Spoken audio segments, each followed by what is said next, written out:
thoughts on where he's at week 6. Um, really just want to discuss some of his stats, where I think he's at, where he fits in the system. And I want to just start a discussion with you guys, right?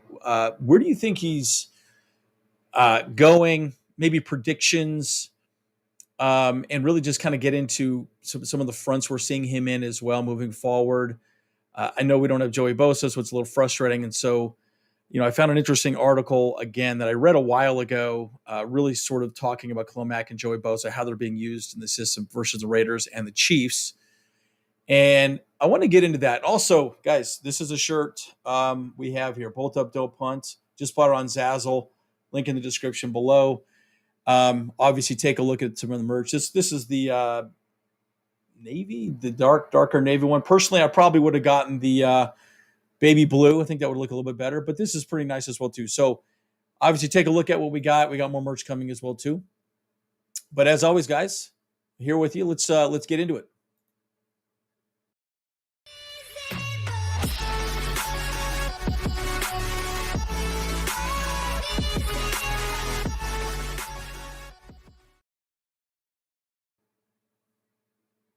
All right, guys.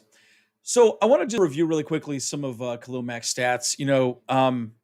Look, I think he's been absolutely fantastic. Tell me what you guys think. I really do believe that he's been absolutely amazing. One of the things that I've noticed specifically this season is that Khalil Mack, a lot of the rushing attempts have not really gone his side. They specifically stay away from him. Now, when Joey Bosa was out there, they ran up the middle a lot, right? And you're going to see a lot of that on what I'm going to break down with the Athletic, especially since Joey Bosa was hurt very soon after this. Now what you're seeing is a lot of edge rushing or rushing to the opposite side of Khalil Mack, which is a bit frustrating. So I think some of these stats are a little bit lower than they would have been if Joey Bosa were out there. And we obviously understand why, because they're attacking the weaker part of our defense, which is opposite Khalil Mack. But he still has 6 sacks up to this point, right? We're 4-2. Seahawks are 3-3.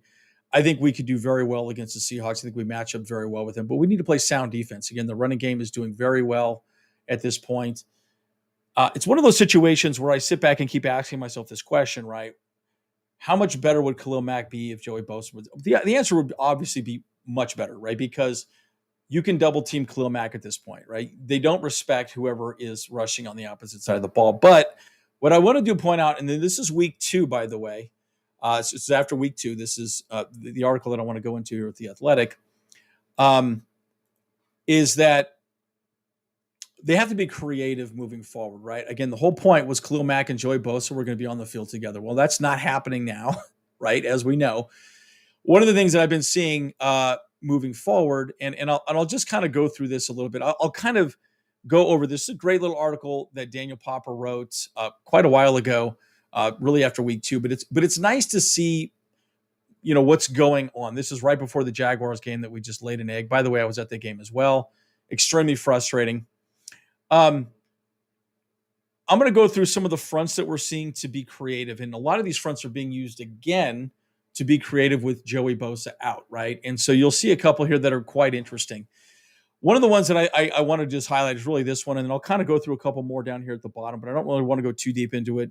At the end of the day, I just really want to spark a discussion around Khalil Mack and the way he's being used.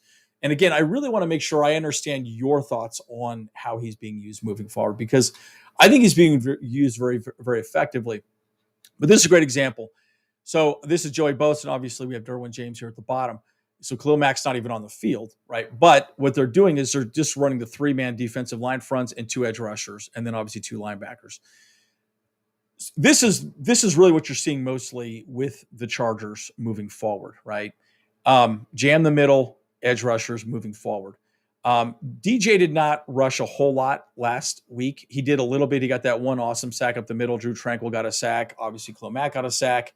Jerry Tillery almost got a sack. But this is really what you're going to start seeing. It's edge rusher by committee. You're going to see Rumph. You'll probably see Derwin James occasionally. We've obviously seen Kyle Van Noy down there. But again, we're trying to get somebody to put a little extra pressure on that side. Now, at that point, typically it's become a really interesting, this has ultimately become the front that we're seeing most of the way through the season. at this point, right? And this is week 2. I always like to look at some of the older articles and say, okay, well, how are we changing? How are we switching things up? And we could go through this a little bit more. And this kind of breaks down how it actually is jamming the middle. And then the edge rushers have the opportunity, the linebackers have the opportunity to fill the gaps as need be. Now, again, this is base defense. This is how it works moving forward. I don't really want to go too deep into this. There's a lot of things we can discuss. But one of the things that I'm going to show you is that really and truly, a lot of these fronts giving the opportunity for people like a Jerry Tillery to come in and do a stunt with a Khalil Mack. So someone like, and this is Morgan Fox on this side, I believe, and he would come on this edge, and then a Khalil Mack would come on this edge if you have a double team with a chip of, a tight end or another, lineman on that side. So what's starting to happen is you're starting to see a little bit more of that. So they're trying to be creative to have Khalil Mack not be double teamed. Again, let's make no mistake about this, guys. When Joey Bosa is not on the field, they can double team Khalil Mack. And that's ultimately what most teams are doing ever since Joey Bosa was off the field. And you got Chris Rumph right here. But again, bottom line, they're not getting it done on that edge, right? So that's where a lot of the run plays are going to be moving away from Khalil Mack. Anything that goes to Khalil Mack, he's making plays. So I can go into this a little bit more. I don't really want to specifically, but bottom line, it looks to me more and more like, again, they're trying to be creative to make sure Khalil Mack has his one-on-one matchup still. And he's still doing very well. Got a sack last week. I think he could do fairly well against, the front with Seattle. Again, you're seeing a lot of nickel and dime packages moving forward with the Chargers. And I think a big part of that is because our pass rush has been fairly good. And we are not doing anything really bad as far as stopping the run. The one thing I will say moving forward, and a lot of people have criticized our defensive front and stopping the run. We're actually middle of the pack right now in stopping the run. Mack has been a big part of that. But just think of how much better we would be with Bosa. Unfortunately, that's not the case.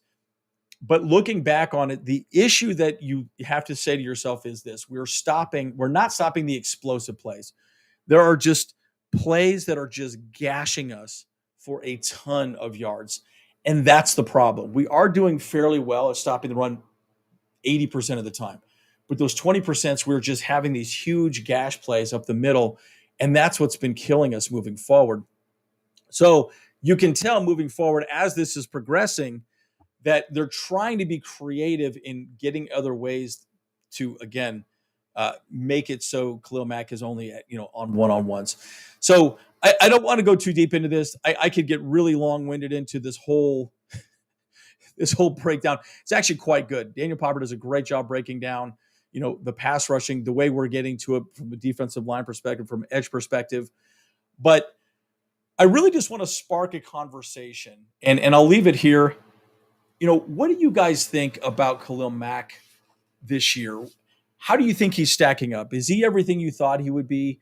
Do you think we need to do things differently with him?